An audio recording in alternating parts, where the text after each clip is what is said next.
नमस्कार दोस्तों, आज का वीडियो बहुत ही महत्वपूर्ण रहने वाली है। निर्जला एकादशी पर राशि के अनुसार करें दान, भाग्य में होगी वृद्धि। ज्येष्ठ माह के शुक्ल पक्ष की एकादशी को निर्जला एकादशी कहते हैं। इस बार यह व्रत 18 जून 2024 के दिन रखा जाएगा।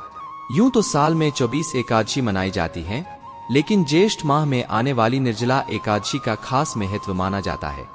यह माह भीषण गर्मी के लिए जाना जाता है। ऐसे में निर्जला उपवास करना बेहद कठिन होता है। यह व्रत भगवान विष्णु को समर्पित है। माना जाता है कि इस दिन विधिनुसार उनकी पूजा करने से सभी कष्टों का निवारण होता है और घर में बरकत भी होती है। इस दौरान भगवान विष्णु को उनके प्रिय भोग भी लगाए जाते हैं, जिससे उन्हें प्रसन्न किया जाता है। धार्मिक मान्यताओं के अनुसार एकादशी का व्रत रखने से जीवन में सुख समृद्धि बनी रहती है। इस दिन पूजा के साथ साथ दान का भी विशेष महत्व है। दान करने से भाग्य में वृद्धि होती है। इसके अलावा व्यक्ति को सभी पापों से मुक्ति भी मिल जाती है। यदि आप राशि के अनुसार दान करते हैं तो यह और भी लाभदायक हो सकता है। आइए जानते हैं कि निर्जला एकादशी पर किस राशि को क्या दान करना चाहिए। नंबर 1, मेष राशि। निर्जला एकादशी पर मेष राशि के जातकों को 7 तरह के अनाज का दान करना चाहिए। इसमें गेहूं, कंगनी, उड़द, जौ, चावल, तिल और मूंग शामिल है। माना जाता है कि इससे सुख समृद्धि की प्राप्ति होती है। नंबर 2, वृषभ राशि। वृषभ राशि के जातकों को इस दिन सफेद वस्त्रों का दान करना चाहिए। यह आपके लिए शुभ है। इसके अलावा आप दूध, दही, शक्कर का दान भी कर सकते हैं। नंबर 3, मिथुन राशि। मिथुन राशि के लोग निर्जला एकादशी पर हरे रंग के फल, आम, खरबूजा आदि का दान करें। इनका दान करने से जीवन में तरक्की के योग का निर्माण होता है। नंबर 4, कर्क राशि। निर्जला एकादशी पर कर्क राशि वालों को जल का वितरण करना चाहिए। यही नहीं, आप जगह जगह पर प्याऊ लगा सकते हैं। मान्यता है कि इससे मनोवांछित फलों की प्राप्ति होती है। नंबर 5, सिंह राशि। सिंह राशि के लोग निर्जला एकादशी पर लाल रंग के वस्त्र का दान करें। मान्यताओं के अनुसार इस चीज का दान करने से आपकी कुंडली में सूर्य की स्थिति मजबूत होती है और समाज में मान सम्मान बढ़ता है। नंबर 6, कन्या राशि। कन्या राशि के लोग लोगों को भोजन कराएं। माना जाता है कि जरूरतमंदों को भोजन कराने से शुभ फलों की प्राप्ति होती है। नंबर 7, तुला राशि। तुला राशि के लोग निर्जला एकादशी पर फल का दान कर सकते हैं। इससे परिवार में चल रही समस्याओं का निवारण होगा, साथ ही बीमारियों से छुटकारा मिल सकता है। नंबर 8, वृश्चिक राशि। वृश्चिक राशि के लोग इस दिन भगवान विष्णु की पूजा करें। इसके अलावा आप तरबूज का दान करें। नंबर 9, धनु राशि। धनु राशि के जातक पीला केसर युक्त दूध का दान करें। निर्जला एकादशी पर इसका दान करने से सुख समृद्धि का आशीर्वाद प्राप्त होता है। नंबर 10, मकर राशि। मकर राशि के लोग निर्जला एकादशी पर पौधे लगाएं। इसके अलावा आप सरसों का तेल, तिल, उड़द आदि का दान करें। नंबर 11, कुंभ राशि। निर्जला एकादशी पर कुंभ राशि के लोग जल का दान करें। साथ ही काली चीज दान करना भी आपके लिए शुभ होगा। नंबर 12, मीन राशि। मीन राशि के लोग निर्जला एकादशी पर केला या खरबूज का दान करें। माना जाता है कि इससे कुंडली में गुरु की स्थिति मजबूत होगी। निर्जला एकादशी का महत्व।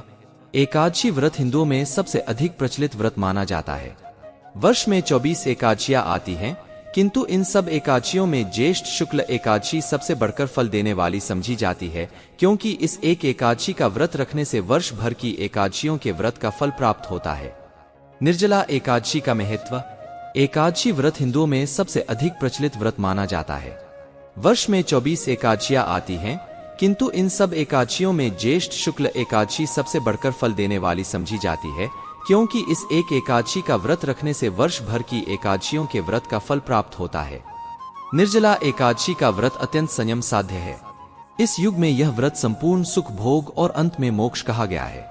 कृष्ण पक्ष और शुक्ल पक्ष दोनों पक्षों की एकादशी में अन्न खाना वर्जित है। निर्जला एकादशी व्रत कथा। निर्जला एकादशी व्रत का पौराणिक महत्व और व्याख्यान भी कम रोचक नहीं है। जब सर्वज्ञ वेदव्यास ने पांडवों को चारों पुरुषार्थ, धर्म, अर्थ, काम और मोक्ष देने वाले एकादशी व्रत का संकल्प कराया था, तब युधिष्ठिर ने कहा, जनार्दन, ज्येष्ठ मास के शुक्ल पक्ष में जो एकादशी पड़ती हो, कृपया उसका वर्णन कीजिए। भगवान श्री कृष्ण ने कहा, हे राजन, इसका वर्णन परम धर्मात्मा सत्यवती नंदन व्यास जी करेंगे, क्योंकि ये संपूर्ण शास्त्रों के तत्वज्ञ और वेदांगों के पारंगत विद्वान हैं। तब वेदव्यास जी कहने लगे, कृष्ण पक्ष और शुक्ल पक्ष दोनों पक्षों की एकादशी में अन्न खाना वर्जित है। द्वादशी के दिन स्नान करके पवित्र हो और फूलों से भगवान केशव की पूजा करे। फिर नित्य कर्म समाप्त होने के पश्चात पहले ब्राह्मणों को भोजन देकर अंत में स्वयं भोजन करे।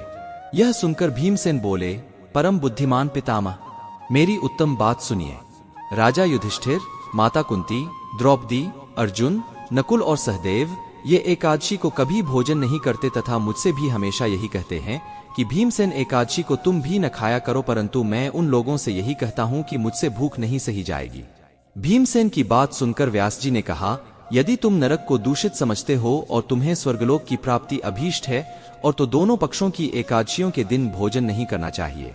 भीमसेन बोले, महाबुद्धिमान पितामह, मैं आपके सामने सच कहता हूं, मुझसे एक बार भोजन करके भी व्रत नहीं किया जा सकता, तो फिर उपवास करके मैं कैसे रह सकता हूं? मेरे उदर में वृक नामक अग्नि सदा प्रज्वलित रहती है, जब मैं बहुत अधिक खाता हूं तभी यह शांत होती है।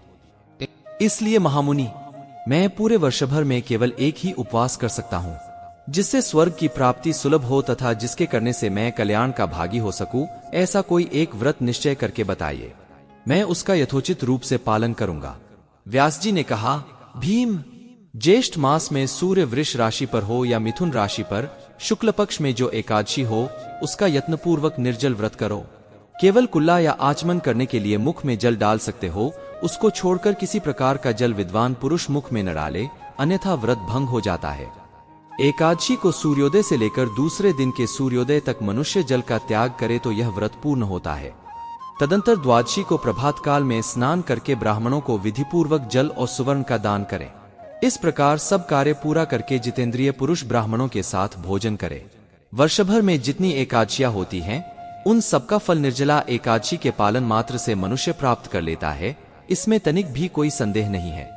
शंख, चक्र और गदा धारण करने वाले भगवान केशव ने मुझसे कहा था कि यदि मानव सबको छोड़कर एकमात्र मेरी शरण में आ जाए और एकादशी को निराहार रहे तो वह सब पापों से छूट जाता है। दोस्तों, जानकारी अच्छी लगी हो तो वीडियो को लाइक करें, हमारे YouTube चैनल शिव भक्ति टीवी को सब्सक्राइब करें।